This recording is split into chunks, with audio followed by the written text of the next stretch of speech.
À l'Assemblée nationale, Serge Lechtimi n'a pas été sanctionné, faute de consensus.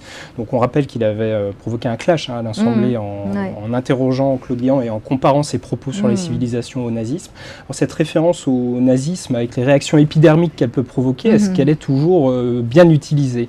D'abord, il ne l'a pas dit sous cette forme-là. Quand on reprend, et j'ai vraiment écouté, il n'a pas dit que Claude Guéant reprenait des propos nazistes. Il a dit que c'était les modes, les références qui avaient poussé à cela. Donc, bon, peut-être qu'il y a eu une part d'excès, mais en même temps, l'excès de M. Guéant dans ce discours sur la hiérarchie des civilisations, mais c'est indigne.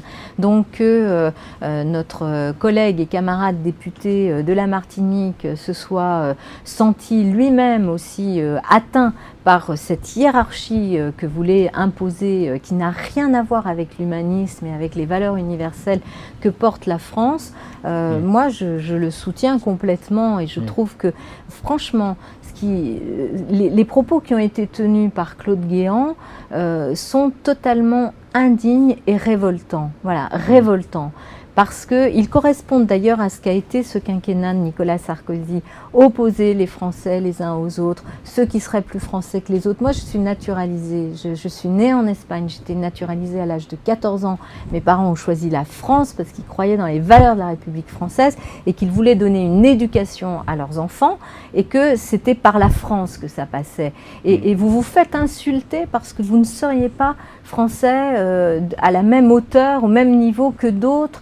Enfin, ces hiérarchies-là ne sont pas acceptables, c'est la négation même des valeurs de la République. Donc voilà, je crois que quand on a des propos pareils, il faut s'attendre à des réactions. On le voit avec M. Van Est aujourd'hui encore. Est-ce qu'il n'y a pas trop de références à la Seconde Guerre mondiale, tout simplement, dans le débat politique ?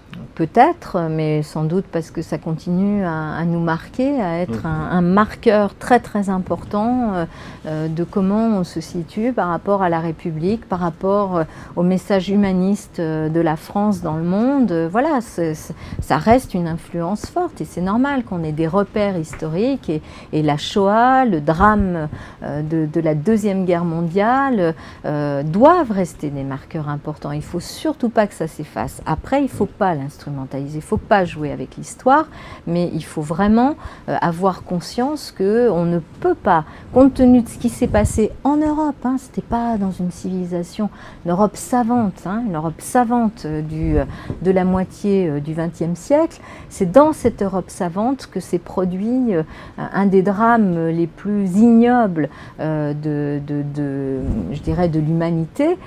Donc il faut en avoir conscience et ne pas provoquer. Et ne pas s'en servir non plus à tout bout de champ, ça je suis d'accord. Mais là, je crois qu'on sort de 5 années de crispation de la société française où les gens n'en peuvent plus, c'est ce qu'ils nous disent à longueur de journée, et il est temps qu'on aille vers le rassemblement et l'apaisement. En tout cas, c'est ce que propose François Hollande, et je pense qu'il correspond au moment politique historique qui est le nôtre.